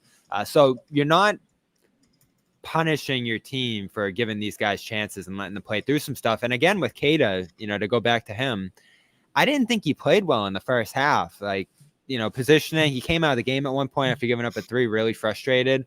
And he came back in the second half and played really well. And even at the end of the second quarter, made a couple plays to make up for some of the mistakes that he made out there. So I feel like he's a net positive. He ended this game -1, but still I feel like more good than bad in this performance. And again, that offensive rebounding skill you talk about, John, we make the Rob comparison. It's not quite perfect because I think their skill sets are so different. But Rob had that elite help side defense quality, right? That would change a game. Queta's offensive rebounding, especially for what this team needs, seems capable of changing a game. Whereas Cornet, there's nothing that changes the game from him. He's just super solid, knows where to be, and runs their system right. There's nothing that's going to break a game open or shift the momentum of a game from him being out there. So I'm interested to see how they handle this. Because again, I feel like, I don't know if you disagree, John, but I feel like it's going to be difficult to balance their minutes once Horford's back. I mean, the question now becomes, and this is going to sound like controversial, but it's like, I guess if you cut Tillman out entirely, it's easier. If Tillman is cut more out, we don't know what's going to happen. And again, I don't view any of these as either ors anymore. I really do think you're going to play what you think the game. It's not it's a good problem, I guess, to have. You'll play what the game needs. It's not like they're all outstanding, but they can all do different things at different times. And you were talking about guys who are your third centers, and your backup bigs. To get any positive contributions out of these people is a big deal. So like, you're going to pick and choose your spots, and you're going to give the game what it needs. Right now, the Celtics needed what Queta was able to give more than maybe what Cornet, or in this case Tillman, was able to, and that's fine. What's going to be interesting when everybody's healthy, or is whether or not you start to view Horford as even more of a situational reserve, and he goes down from 32 minutes a game to 20. And that's possible, and that's not a bad thing necessarily, but you might start to really limit Al and save him more for the stretch run there, where you can lean on him, and also to have him fresher if and when Cornet ever does get hurt again later on. You never know how that's going to go, or you're going to load manage the hell out of Cornet when he returns too. So you'll need that. So it wouldn't be the worst thing in the world to see it. Porzingis, rather, to see it spread out a little bit more. I think that's possible. There. But right now, the offensive rebounding is one thing. The other thing I think that's just really big, and everyone's talking about the Celtics defense isn't what it was, not playing at the same level last year. Yeah, part of it is there might be drifting in and out, not fully committed throughout all 48 minutes. We saw the second quarter didn't look anything like, other spots in the second half where they clamped down a little bit, but not having anybody who's even kind of a rim protector. Al's been pretty poor at it. I was just going to go there, John. Do you feel like they were better around the rim tonight? And so I think Queta, even though he's not going to have any blocks, I think if you looked at it, his presence is there. That changes a little bit there. And, we've seen them. They're just getting beat up. They're giving up layups. And I think that's the reason why Queta's playing right now. It's just too many easy buckets, going in that direction. Noah talked about it a little bit last show. They changed his role to being more of a help side defender, roaming off guys rather than playing the drop. He's not great in the drop, and I feel like guys can put a body into him at the rim and knock him off his feet a little bit and limit his rim protection ability. He's never blocked a ton of shots either, as you mentioned. So they're shifting him to playing off a guy like, I guess in this game, maybe Grant or something. I think he was playing off Grant a little bit and having him help inside. And, you know, there was the big block last game against Indiana, obviously, where he came over and helped and got a big play. So I'm interested in seeing how he continues to acclimate to that, because I think he has good potential in that area, Noah. And, you know, there's just a lot of different defensive responsibilities you're going to have on this team. And I like that they're trusting him for what's obviously going to be a very difficult process, catching up to all the things that they do. The other thing I think he's really good at and showing some major flashes in is switching. When he gets caught on a guy on the perimeter, he survives more than you think he would. Like he holds his own there. There was a possession, I don't know if it was last game or the game before that, where he held in front of a guy for about like 15 seconds who was trying to break him down, and it ended up being a shot clock or something like that. So there's a lot of potential for him on the defensive end, but it might end up being in like a untraditional role. Yeah, I think, John, to your earlier point, like the reality is that I know like the headline and the debate is like who gets the minutes, is it Queta, is it Luke? But and what Joe has always told us whenever we ask questions about it is like, we have all of these threats, we have all these weapons off the bench, we trust all these guys. Like there is I don't think it needs to necessarily be a competition. And like you said, like we see tonight, they both played a big role. That's kind of been the theme throughout the season. There's going to be matchups where one just makes a whole lot more sense. I do want to add, I was watching the bench. Every time Queta does makes a good play, Luke is literally the most supportive on the bench of anybody. So is Xavier Tillman. And also the flip side, like when Luke made a big play, like those two guys, I don't think there is any sort of like semblance of we're three guys like battling for backup big minutes at all. Like I think that discourse exists in like the Celtics fandom and in the media because it's just with Bobby. No, I'm not saying Bobby. I'm just saying, like, I think the reality is that they kind of view this as like a by committee type of approach. And, it makes them more dynamic. This is business, and he's taking it very, very personal. No, you're right. No, I think that's kind of the point there. But like, again, going back to the thing I asked you before, it's like Joe deciding that he's okay with it now is what's interesting, because like I said, do you think Queta made strides this year, or Joe is like embracing, or it's a Joe style change where like it's early in the year? I think we can mess around a little bit, and I do think we're going to benefit in the long term by trying out Walsh and Queta now, as opposed to like, because every coach is going to say that. It's a lot of lip service. Did Luke just post something? Because you always grin when he does. No, I'm just laughing at everybody being like, his whole thing is the good teammate act. He's the designated cheerleader. Like, I genuinely think that he is. I don't think it's a shtick. I don't think it's a shtick though. He was very good tonight, by the way. I think it's real with Cornette, but with Bob, with Joe, every coach all says, three of them. Let me give you more concrete examples. They're the three best friends that anyone could have. Like every coach says this thing of like, oh, well, I've got all these guys and we trust, but most don't mean it. Joe means it now. That's what I'm wondering. Is like, yes.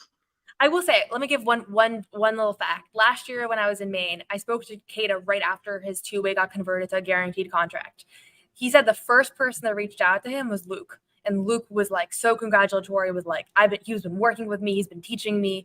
Like, I'm saying it not to be like Luke's a clapper on the bench. I'm saying I think there's a legitimate like closeness with the way that those guys are working with one another, they're teaching one another, and it doesn't fit like what's going on behind the scenes. I think would just surprise people who are looking at the numbers and looking at minutes and rotations. That's my point. I'm not saying like, obviously Luke's a great teammate. He's funny. He's always speaking positively about everybody. But I actually think that he's taken Mimi under his wing a little bit as someone who has a lot more experience, who understands the system. And whenever he's been asked about it, he's been like, you can tell sometimes like when a guy is just trying to say the right thing. And this Luke's is not definitely. Luke's definitely a good guy. That's not like bullshit. He's not faking that. It's like when they hired the guy, and make you train him, and then he takes your job. Kind of like that, like at work. Like, oh, but you know what? Yeah, but I don't think he's going to take his job. I think that he's going to have moments. Yeah. No, I'm just. We'll see though. No. It's tricky for them because they're different types. They're different players. So, but they overlap.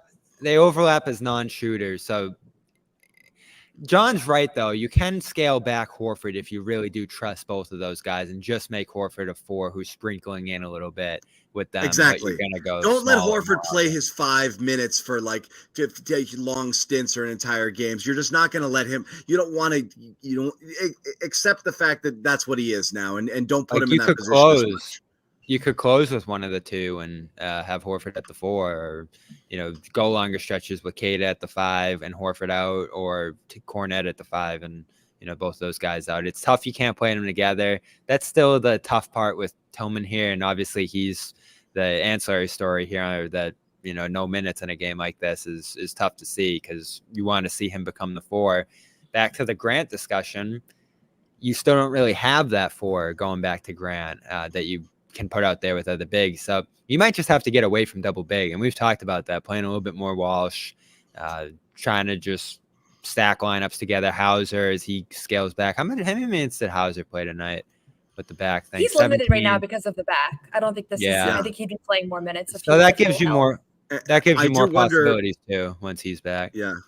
I do wonder if that, 18 minutes tonight, I do wonder if that's, I'm not going to, make stuff up, but I don't know if anything he's on a minutes restriction or something bothered him, and maybe that's why Walsh got his fourth quarter minutes there. I think he's managing it. Yeah. He had a hot pack on his back like every time he was doing a bunch of stuff on the bench. It was like a full team effort to keep him in there. So he's definitely going through something. It's not like the pain's gone and he's fine now. I think that he's managing something that might be a little bit long term or whatever. He hasn't looked fully like himself either. I think, just circling back to the Queta talk for a second, I think the bigger picture is that you have options now. You it's a good problem to have, as they like to say, right? I mean, in a way where you're not just relying on Luke, you're not just relying on Tillman or this guy Queta. I think anyone who's watched the team last season and obviously starting to this year, which is everybody, has seen those little flashes with Queta, and he got very, very limited minutes. When he came in, he would just be like a big guy who would kind of get in the way, clog things up. But he would once in a while do something super athletic or rip down a big board or make a big shot. I mean, block a big shot. His dunks are ferocious. Yeah, his dunks. I mean, tonight was an unbelievable dunk that he had on what's his name there, the guy that nobody likes anymore. Bridges, yeah. And then he just hung on the rim and he just kind of I can't imagine why. Yeah. Yeah. Also, that was just to be clear, because the chat was like, "What does Noah know about the Hornets?" I'm just referring to Miles Bridges. I wasn't trying to start a rumor or something. Yeah, the very fact that Miles Bridges is back in the league as if whatever is enough of a shoulder shrug, on the Hornets organization. But yeah. But that was someone else for real quick for Queta to just make that move under the rim, turn around, jump, and throw it down like that, hang on the rim, kind of showboat a little bit under Bridges or over Bridges. That was awesome. And sometimes there's you so just much need, to love about his game. Sometimes you just need a guy to do that. So if Queta's that guy, then stick him out there at certain points in the game and let him do his thing. And again, you got to develop. You got to develop the things that he's flashing. Exactly. Maybe it is the little move underneath. Last year it was just a 2-minute stint. Now it's a 6 minutes. So. Again, the best thing about it is it's like free money. It's found money. You sign him on a two-way. 20 in my pocket. I haven't worn this jacket in a while. There's a $100 bill in here. You get a guy, you sign on a two-way. He was your Max Strus, John. That's again, you gotta look. Every team, the Celtics are. We know what they are. They're high price talent at this point. Every team needs a few of these guys, right? You gotta find diamonds in the rough somewhere. And so, I mean, Hauser certainly qualifies, and look what he's turned into. I mean, Pritchard being a first round pick, that's fine. But Queta has just found money. He's a 2-way contract, a guy who just thought he'd spend his life in Maine. If he comes in and Queta's a bad man. He's a legit contributor on this team, or like I said, he could be 70% of Rob. That's great stuff. It's great stuff if you can get that. So I think there's nothing but positive. The Kings waived him for JaVale McGee. Yeah, fools. And who did the Celtics waive Strus for? Or not offer him a contract? Was that Taco? John. Come on, John. Yeah, Taco. Really? Taco. Or was it Javonte Green? I think it was technically Javonte Green, but Taco was whatever. People make mistakes. But anyway, there will be no Taco slander. Good to see that he's doing it. It's back tomorrow, which is nice. Again, you're going to have Horford back. So, again, there will be a little bit of juggling. Will there be some carryover from the Granite? Tomorrow's going to tell the tale. I think there's going to be something. for sure. I would tell this to Grant. Don't cook those wings yet, but don't cook them. Unless you want a week's worth of supply of wings. This was the only night this was the only shot they had, because they're taking off after that. A couple other things we want to get into. One of them, we promised we would do it at the top of the show. We've gone on for a while. We're going to blast through it quickly because it's really interesting topic that we were talking about earlier. But we were talking about Halloween candy. We should have done this the show before. We should have done this. We should have done this the show before. I think some people are still celebrating Halloween this weekend. It's kind of one of those things. Yeah, it's in between. By the way, the Halloween spirit this year, I was telling Noah this, seems to be an all-time high. I don't know what it is. Players wearing more costumes than ever. Oh, I was getting. What's funny is like for suburban dads like myself, there was some chatter that it was like more muted than normal, which was kind of weird. Like kids are getting like bored and lazy by it, and they're just like, I just want to go home. They do like 3 houses and they bail now. Maybe it's for the middle-aged people. I don't know. My kids are insatiable. It was nuts in Charlestown. Charlestown is the best town in Massachusetts to go to for trick-or-treating. I'm going to say that. Are older people taking over Halloween and the kids are just I used to live in Back Bay and Marlborough Street there closes down 5 blocks. That's friggin' nuts too. That's a great little stretch. Yeah, Charlestown closes it all down. Charlestown's great. Beacon Hill is great. It's awesome spots.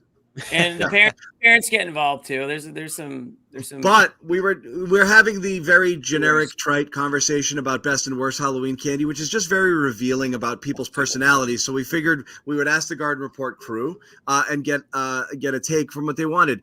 Now it was Jimmy jumped right into the forefront here and threw out his best and worst. So Hall of Fame list here by me. I like the spooky music. 100 grand is just one of those underrated candy bars. I feel like the older you get, you can't spend 30 seconds on each candy. We don't have enough time. Milky Way midnight. I've had so many Milky Ways in my life. It's like I need a higher high, so I'm going midnight now, and it hits the spot. It's got dark chocolate to it. It's got a little like marshmallow action going on. Sour Patch Kids speaks for itself.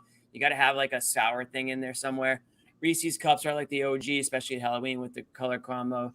And then I'm Team Airheads. You'll see on the other side, for worst, I have Laffy Taffy. Anybody who thinks Laffy Taffy is better than Airheads needs to get their own head checked because Laffy Taffy is trash. And half the time when you try to peel off a Laffy Taffy wrapper, you can't. You have to eat half the wrapper in order to eat the Laffy Taffy wrapper is actually like surgically attached to. You can't. If you like Laffy Taffies, then you like eating. What's Good and Plenty? Wrappers. Good and Plenty is like a trash licorice, like bite-sized licorice. It's very, very bad. Never heard of that one. Bad. I'm gonna quickly. Whoppers, almond joys, and candy corn is the only candy in the world that's worse than the vegetable. That's a divisive one, right? I don't really care about candy corn's the most of it. I didn't include either candy corn or circus peanuts, which are the dumbest friggin' things in the world. I've never heard of that. Google it. Or Necco wafers. Those like 1940s candy that still gets around that people put on lists. It's garbage. Candy corn still floats around. Candy corn does. It doesn't float around. We don't want to debate it forever, but I will say Reese's Cups are slightly overrated because the peanut butter is gross. They're better in the minis. Whoppers I don't like anything marshmallow because they're awesome. They're dissolvable and they're great. But I absolutely agree on the Good and Plenty and the Mounds and Almond Joy. I jumped in. I jumped in here. Put Mounds and Almond Joy in the same thing. 100 grand number one. A dark horse. What? Look at us. Whatchamacallit. Oh my God, what is that? Whatchamacallit. Awesome. Whatchamacallit? What is that? It's like a combo of like peanut butter and chocolate stuff. I like peanut butter. It's not a Halloween candy. Nobody's giving it away. Milky Way, Sour Patch Kids, any Sour Patch Kids, and Almond Joy makes my list. Thank you very much. I love coconut. Yeah, that's a boomer. That's a boomer. Kids must go to John's house and see what they got and been like, what? What is Almond Joy is the boomerest candy.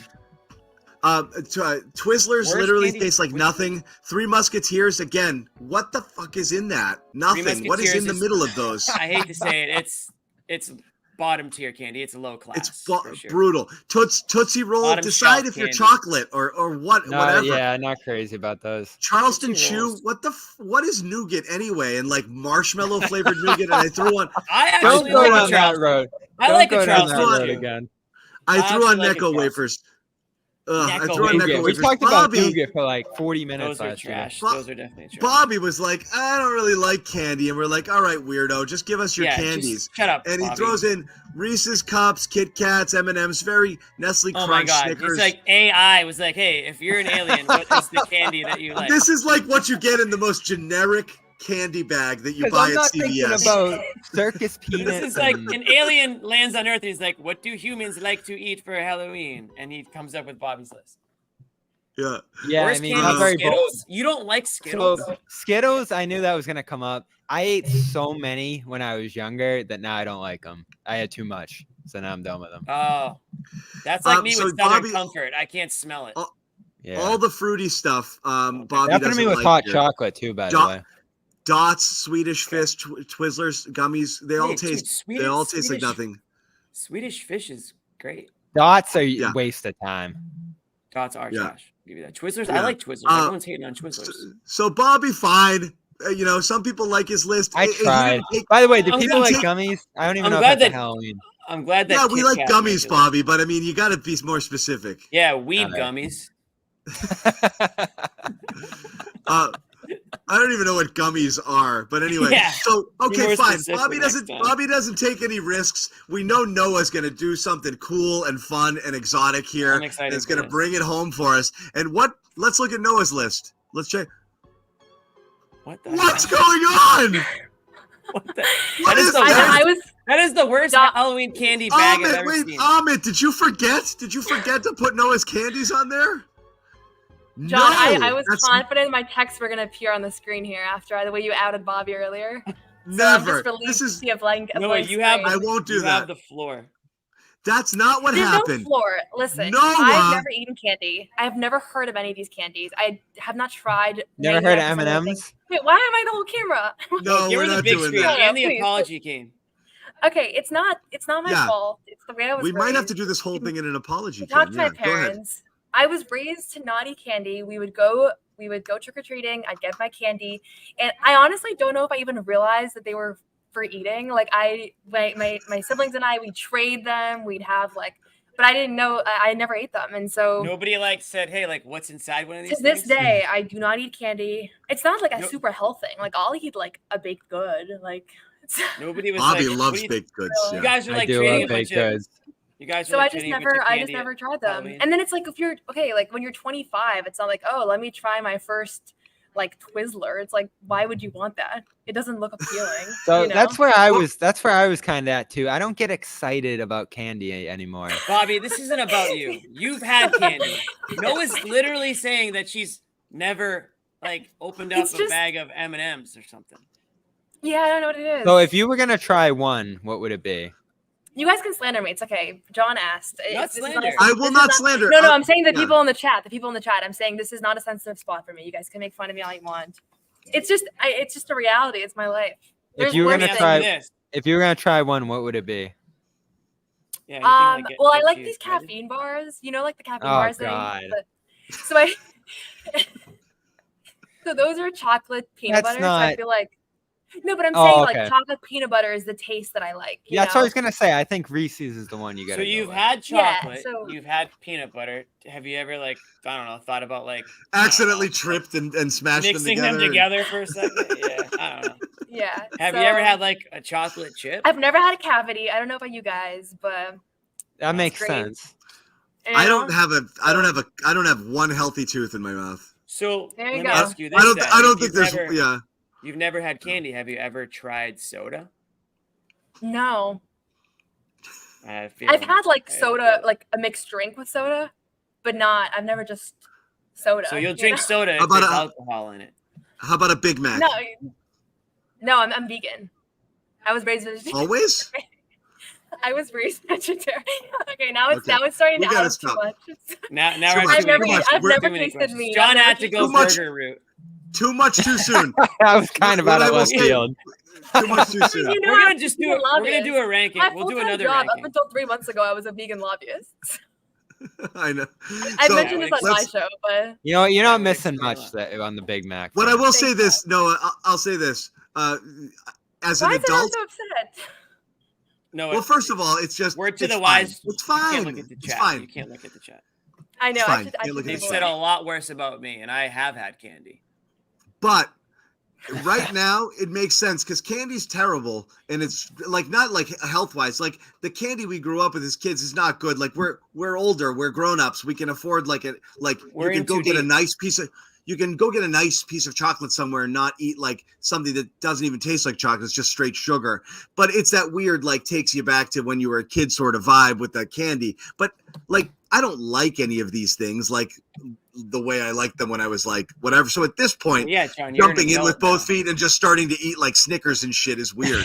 Right. You know, I like- don't think anyone expects her to You know? like sit down with a plate of candy, but like once in a while, maybe. I could have candy. I have no opposition to trying. Give me any candy, as long as there's no we gelatin should in do it, that. I'll We try. should actually do this. We should do this. You know what? sometime. We're in Charlotte here tomorrow. I'm gonna take Noah to CVS, and we're gonna try a Reese's. I don't think that's how she wants to have her first That candy, sounds but terrible. maybe. Let me ask you this, Noah. This is a I don't serious want to go question. to CVS and buy candy. This is a good one from Jake. How did Listen, you guys. What about like pastries, like a cannoli or something? Well, we're gonna do top 5 baked goods next time. Yeah, I know, Bobby. I'm not gonna ruin the segment. I'm just genuinely wondering, like, if you had like Pies. It's a pies cake, one. like You a eat cupcake. pies, right? I love pie, apple pie. There we go. Love. Wait for the Thanksgiving pie segment. Okay, don't tell Okay. us which ones yet. Done. Okay. I don't no more Sounds questions good. because we need I'm to sorry to find out. stun everyone. We need to I learn feel like we more. could have as left it at the candy. I feel like season the goes. meat was kind of like where people started losing me. You know, there was That's a lot all of right. ones. Meat is that's a normal thing. I think most people. No, would that's bat the an eye. McDonald's thing. That's a generational thing. I have lots of people. I know. Yeah, it's not even the meat thing. No, it's more like it's bad shit we used to eat as kids. You know, like I almost kind of stack it all together. No, it's not My even mom the used to fact bring that us peas and corn to McDonald's when we'd go with our cousins. Our cousins would be eating McDonald's and we'd be eating peas and corn out of a little Tupperware. So, it's not the fact that you don't eat them. Are you now. okay? I think a lot of people don't eat them now. I think it's just the fact that you've never in your life had like a piece of candy. That's the Oh, part that Jack I'm kinda Simone joining the late night show, by the way. We're going to wrap up this ridiculous show in a minute, and you guys can listen to these guys talk about some actual basketball. Because we spent about 55 minutes We on lost Grant, 30 everybody. minutes on candy. Yeah. So, yeah, if you want to hear people actually talk about the game, go to these guys afterwards. I got people texting me about the candy gate right now. Obviously, this is going to be big news. I think. That is gonna be big news. I'm actually I mean, we upset knew knowing it that when we there's like heard it. hundreds of people on this. It was like we got a scoop Thousands. for like a national story, and Yeah. we just knew when we put it out there, things were gonna It go can't wild. shock you too much. It can't shock you too much. It was shocking. No, whatever Okay. you do, just don't have your first be candy corn or Laffy Taffy or any of the other ones I said. What Like, should I ma- start with? I'll maybe- try one tomorrow and I'll report back on Saturday. I think it's Reese's. Okay. I'll give it a try. Are you really gonna try one? You got to film it. I feel like then. Don't do we it. Need like a Don't we need do like it. a score. Should one tomorrow's bite score. halftime hit be me eating a Reese's? Stay pure. Yeah, that's all. No, I don't want to see what happens after that. No, I don't want you to do M&Ms. that. I think you should try M&Ms. As long Before as you don't have a Big Mac, you'll be all right. That I we won't. forget, apparently it's Judah's birthday. We're going to wish a happy birthday to Judah out there, one of the longtime Wow. Garden Report listeners. Happy birthday, Judah. Yep. By the way, It is. Well, also on the one of our Reese's biggest point- haters, believe it or not. on the Reese's point, Jimmy, you got to put it in the fridge. You can't have it warm. I mean, That's- I wouldn't say warm it up, but I don't You think gotta it have, would you gotta have choc- it cold. No. Guys, chocolate and cheese are two things that have to be eaten at room temperature or warmer. You do not freeze chocolate. You don't eat It's not cold frozen. chocolate. It's just cold. So I like No, cold Oh, it's M&Ms. bad. Reese's aren't vegan. That's a good point. Oh, sorry. Reese's aren't vegan. I'm Oh, out. is it milk chocolate? Yeah. All right. What Well, about like Sour Patch Kids? That's just all fake stuff, so it's probably. Oh, sorry. Sorry. I don't think anything was harmed It's making just- Sour Patch Kids. We're just gonna have It's to all find something chemical. that's pure sugar. Yeah, it's just It's chemicals. the last thing I need, actually. Can you eat Red 40? Because I think that's all it is. I don't know. What I'll is look it up. that? Red 40? People are gonna have to listen to me talk on Very, 0.5 speed very tomorrow instead bad of 0.75. chemical. Listen to You Got Boston. Noah's going to clear up a lot of She's lot doing of an things. AMA, so you have to tweet her. Noah, what's your handle? That is at Noah Dalzell. Noah Dalzell. You can tweet her. She's doing an AMA on her podcast. That's all my podcast is an AMA. Every question is going to be like, wait, how about Kit Kats? Wait, how about Snickers? Wait, even Mountain Dew? Not even a Milky Way. It's just going to be everyone asking you if you eat a different type of candy. No, I actually do think you should try Mountain Dew. It's a soda, if you haven't heard of it. I have so many things I would add right now. Coca-Cola, and Mountain Dew. Jimmy, I have off the record. I have a root beer story for you. Remind me another time. Done. Next time I see you. Subscribe to our YouTube Premium channel to get the root beer take. Yeah. Oh, it's too much slander for one night. I'd be walking into it. So. Yeah, Anyway, we have sponsors on this. We can't tell the root beer story. We have sponsors on this. We can't tell it. Anyway, we're going to wrap it up, and like we said, tune into Celtics Late Night with the great Jake Eisenberg and Jack Simone apparently on the show. I'm not sure who else is going to be on that, if it's going to be Ben or Spoonie or whatever, but terrific basketball show on the CLNS Media Network. Check it out. They are coming up next, guys. We're back tomorrow. Bobby and Noah are staying, right? What? Yep. 6 o'clock game. 6 o'clock game. We love that. Nick Gelso standing in tomorrow. Sherrod Blakely will be in there as well. And of course, you're going to have Bobby and Noah weighing in with their takes from Charlotte. We'll see if there's any carryover or any shoot around or anything tomorrow for those teams. No. Nope. No, we're not going to get them. It's just a dinner party. Just a sad dinner party. Dinner party for one. Yeah, you guys should try to see if you can make your way to Grant's tonight and just kind of. You know what? Yeah. Let's. There's extra food. Join them. Someone's got to eat those wings. If anybody needs vegan advice, my DMs are open. Oh, true. I don't think Noah will be joining Grant for the wings. No. Sounds like. So I have to jump on the opportunity. It'd be like cauliflower wings. Yeah. All right. Thank you guys again. We do appreciate you hanging out, especially during the silly hour here as we've gotten into it. But it was fun chatting with you. We'll see what happens. As we said, another game tomorrow. So the Garden Report, of course, will be back. Thank you to Noah and Bobby who are in Charlotte. Thank you to Jimmy Toscano, of course. Happy birthday once again to Judah and all of you fine people at home watching the show night in, night out. We really do appreciate it. Halloween. We will see you back here. Yeah. In less than 24 hours. Happy Halloween. Wait, Amit's got an outro for us, I think. No, he doesn't. He said he was going to work on an outro. He had a phenomenal game. Phenomenal. Forfeit's out. I think it's an option. That did not sound like a chair. It was a freaking chair. It does sound like a chair.